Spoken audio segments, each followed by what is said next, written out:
PhilHealth. Banggitin niyo nga po yung mga benefits na ano ba, na-improve, na-increase nitong nakaraang taon.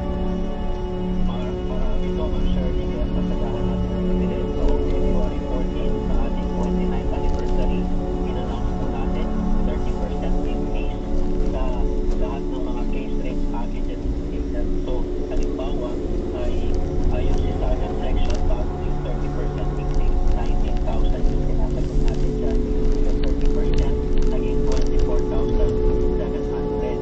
So, isang example lang yan, no? Ma'am Shirley.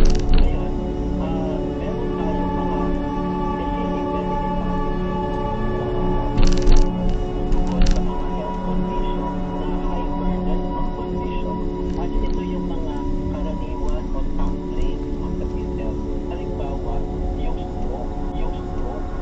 So, isa yan sa nirationalize ng PhilHealth. So, hindi 30% ang ginawa ng PhilHealth yan. Kung hindi, alam nyo ba,